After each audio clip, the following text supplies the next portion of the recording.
Al Jazeera's Prerna Suri reports. Prerna Suri has more now from New Delhi. As Prerna Suri now explains. Prerna Suri reports. Al Jazeera's Prerna Suri is among the jubilant fans in the Indian city of Mohali where the match was played. Cricket is not just any sport in India, it's a religion, and the kind of passion and joy that we're seeing is a reflection of how loved this sport really is. For many people here, this was not just any match, it was a dream that came true. This is the holiest of dips for Hindus across India, and although it's freezing at the moment, that hasn't stopped thousands of devotees like these from coming here. For days, this is what they've been calling home.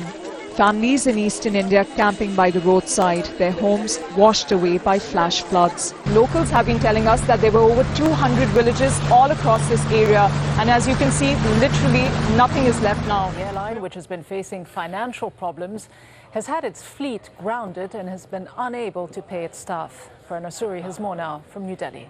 Kingfisher's spectacular decline has exposed all that is wrong with the Indian aviation sector. The industry has been plagued by losses and rising aviation fuel costs since the past few years.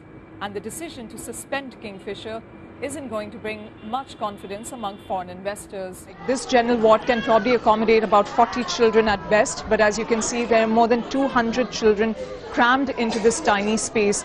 There's garbage strewn all over the place. The conditions here are extremely filthy, but people here say that despite these horrific hygienic conditions, they literally have no choice. Why have there been so many When we deaths confront of the children state in health last official few who days? comes to the hospital a week after the first deaths, he shrugs away any responsibility. When we push him further, we're asked for filming permissions in the hospital. Your babies, your children are dying here. Who gave the permission? So who gave you the permission to have a hospital like this?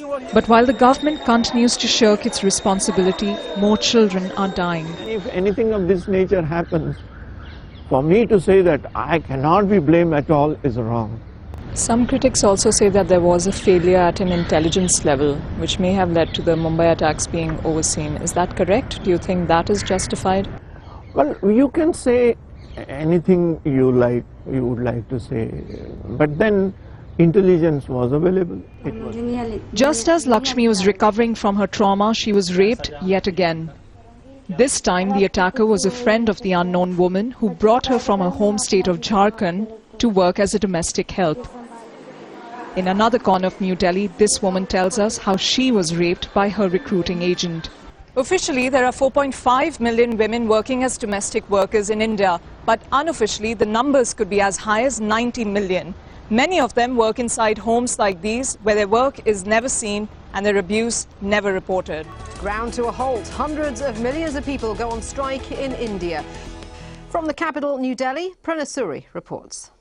This is just a small slice of the kind of rallies that are taking place across India. Over 800,000 state employees from 11 different trade unions across the political spectrum have joined hands today, and they're all speaking in one voice. The day after a World Bank report said that corruption is failing India's anti-poverty programs, the government announced that it will be redefining poverty. Let's speak to Al Jazeera's Prerna Suri, who joins us now from New Delhi. This World Bank report, Prerna, can't have come as a surprise to many people in India, can it? No, it hasn't, Adrian. This World Bank report actually confirms what many people and civil rights activist groups in this country have been saying for the last few years. And that is that while India's social welfare programs have lifted millions out of poverty, they look perfect on paper. Where their lack is in implementation. And that's what this report also highlights. It's a costly affair. India's treasury may have lost up to $40 billion in revenue, as Prerna Suri now explains. It's the start of one of India's most anticipated trials. In the dock is a former minister, a lawmaker, some of India's biggest corporate executives, and even a Bollywood filmmaker. All are accused of playing key roles in the country's biggest ever scam, which cost the government up to $39 billion. Prerna Suri, Al Jazeera, Moregaon district in Assam. Prerna Suri, Al Jazeera, New Delhi. Prerna Suri, Al Jazeera, New Delhi.